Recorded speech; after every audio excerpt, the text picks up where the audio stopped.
I'm not gonna lie, tonight's games were fun, bro. Both these games tonight were relatively kind of the same way. Like, they followed the same pattern. I mean, you got the Boston Celtics. They were struggling like hell all 3 quarters. In the fourth quarter, they turned up. And the same thing for the Golden State Warriors. But we're going to talk about the Warriors for a second. I want to focus straight on the Celtics and the Bucks game 4, bro, because this was a treat to watch. As a Celtics fan, I mean, you guys see behind me. I mean, do I have to say it anymore? The Boston Celtics did their thing, bro. They stole a game in Milwaukee. They beat them in Fizzer Forum, and we're going back to Boston with a split series. This is exactly what I wanted, bro. This is exactly what every Boston Celtics fan wanted. I'm pretty sure every NBA fan wanted this because it makes competitive basketball. And I'm not going to lie, you have one man to thank, and that is the GOAT, Al Horford, man. I'm so happy that this happened. The man turned back the clock. 30 points?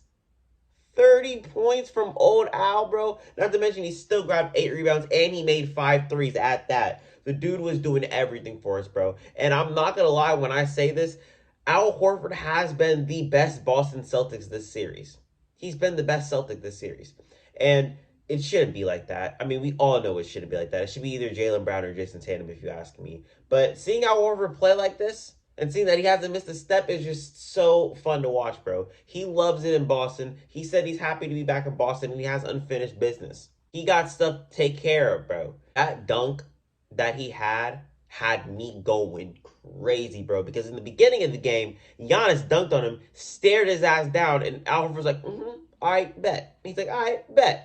And at that moment, I was like, he's about to get his ass back. I'm like, he's about to get his ass back. And Al Horford locked in from that moment. That is exactly where the Milwaukee Bucks fucked up. And I'm not gonna lie, I want to talk about this for a second. This man, Giannis, and the Boston Celtics have been chippy all game long, bro. There was one part of the game where I guess Marcus Smart like fell down. I don't know what the fuck happened there, but Marcus Smart fell down. He was like holding his head, and like they got like him and Giannis got scrambled up or something like that. And Marcus Smart was trying to help him back up. And I understand what Giannis was doing. He wasn't trying to like have Marcus Smart pick his ass up, and like Marcus Smart like got up and he was about to pick him up, and then I guess like Giannis like put his foot.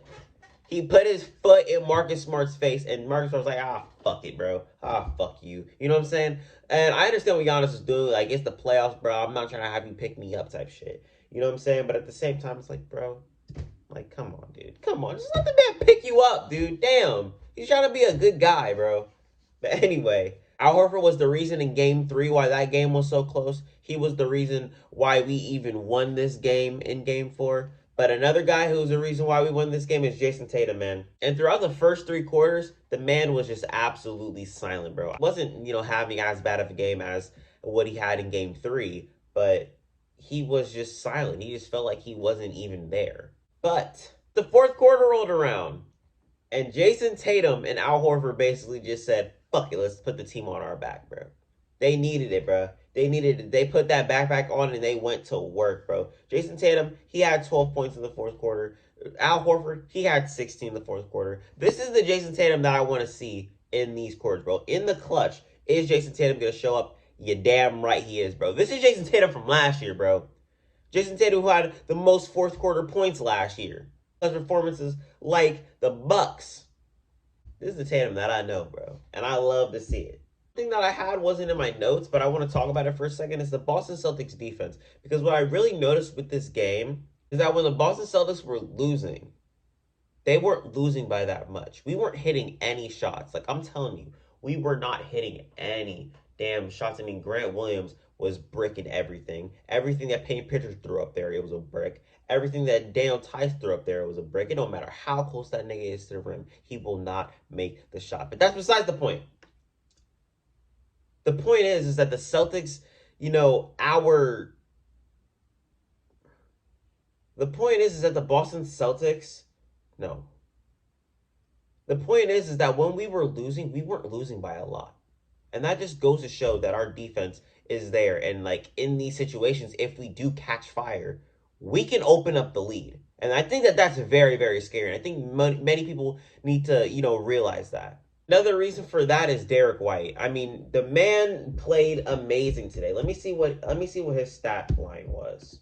Derek White, he only had 11 points, but the things that this man was doing defensively just goes to show that this was a very, very good pickup. I mean, the defense that he was playing on Drew Holiday, I mean, let's talk about it, bro. The man had that man on clamps. He was a really good help defender on Giannis, if you ask me, because he is very good at, you know, getting that contact inside the paint and not drawing a foul. He knows how to just keep his hands up, not draw the foul, and then he's just very good. He's very good. I'm very happy to have him. You know what I'm saying? And that's a very good adjustment that Ime Udoka did mid-game, is to play Derek White more minutes instead of Grant Williams, because Grant Williams was absolutely bad this game, bro. Minus 17, where you're supposed to be the primary defender on Giannis. No, that's not happening, bro. We need better from you, bro. Come out game 5, bad man. We need better from you. Enough of the Boston Celtics. I want to talk about the Milwaukee Bucks for a second because, man, I'm not gonna lie, they kind of did disappoint me. As an NBA fan, they kind of did disappoint me with this game, bro, because they had this game in their grasp this whole entire time. They just couldn't close them. Against a team like the Boston Celtics, you gotta be able to close. You gotta be able to close, bro. A team, the way that they play is they will not let you get any easy buckets, bro. They're not going to let you get any easy buckets. And against this team, you had this game in your grasp the whole entire time, bro. And you guys just let it slip away from you. You guys could have been up 3-1 right now if you guys would have closed. There is no Chris Middleton. So it just makes the most sense. You know what I'm saying? But one player that they do have right now is Brook Lopez. And Brook Lopez is for sure the reason why this team's defense in the playoffs is as good as it is, bro. Because if there was no Brook Lopez down there, the Boston Celtics could have ate. I'm sorry, Giannis, but since there's not a two-headed big monster down there, pause. I think the Boston Celtics do damage. But since Brook Lopez is down there, they can't do all that because the nigga's big as shit. He's just big as shit, and he's annoying because he can hit threes. You know, he's just going to be open every single time, a lob threat every single time, bro. Drew Holiday. What the fuck did you give us, bro? 5 for 22? 5 for 22, bro? Your ass was on clamps. You gonna need to come out better game 5, bro, because I don't want to see you play like this, bro. You're better than this. Giannis had a good game. 34 points, 18 rebounds. He did his thing.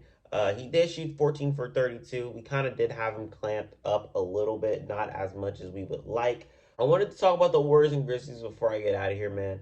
And to be honest, there was a lot at stake with this game. I mean, you got no John Morant because he was dealing with injuries. That injury shit, by the way, is annoying as fuck, and it's keeping me off of Twitter. But that's besides the point. The Warriors, they didn't have Steve Kerr. Mike Brown, who literally just got hired by the Kings, had to coach this game as an acting head coach, and they won the game. They won the game, and I don't know how the hell they did. This goes back to what I was saying in the beginning of the video with how the Bucks and Celtics game and the Warriors and Grizzlies game were kind of like the same, but it's kind of flipped around because the Warriors, they were struggling throughout the whole first half because they couldn't hit a fucking shot, bro. They could not hit a shot. I mean, Curry went like 1 for 8. Klay Thompson, last time I checked, was like 0 for 7. I don't know what the hell was going on. But the man Otto Porter, he was hitting his shots, bro. He was like 4 for 6, I think.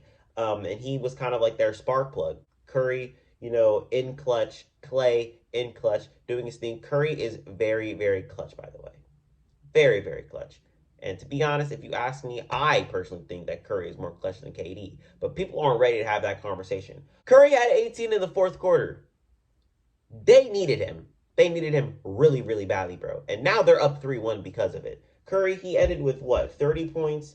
Curry, he ended with 32. I mean, obviously he shot 10 for 25. But I mean, most of his makes came in the second half, and most of his misses came in the first half, if we're being honest. Klay Thompson, 6 for 20. You got to do better, bro. 0 for 7. But he did hit a really, really big bucket. Draymond Green putting up a Draymond Green stat line. 2 points, 11 rebounds. That's Draymond Green, I guess. Warriors are sitting pretty. All they got to do is just win one more game, and they're going to the Western Conference Finals. Now, the Grizzlies are in trouble, bro. Grizzlies disappointed me too because they couldn't close out their game either. I was kind of annoyed with that because they had their foot on the gas the whole entire game, bro. That whole entire third quarter was theirs, and then they just let it all fall apart in the fourth, man. You would think that a team that went 20-5 without their star player would at least be able to close the game out.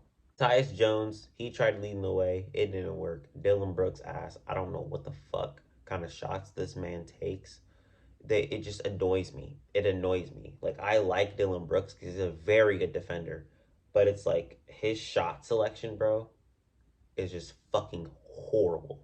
I kind of want to go into this. I want to try something new here. All right, y'all. I don't normally do this, bro.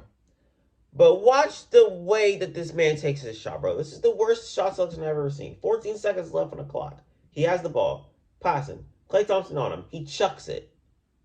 What the fuck are you doing? Why would you take that, bro? Like, seriously. 85-83. You still have 7 seconds left on the clock, bro. You could have easily ran a play or something, dude. This shit annoys me. It annoys me. Now they have to come back 3-1 if you want to go to the Western Conference Finals. Can they do it? I don't think so. I think it's over.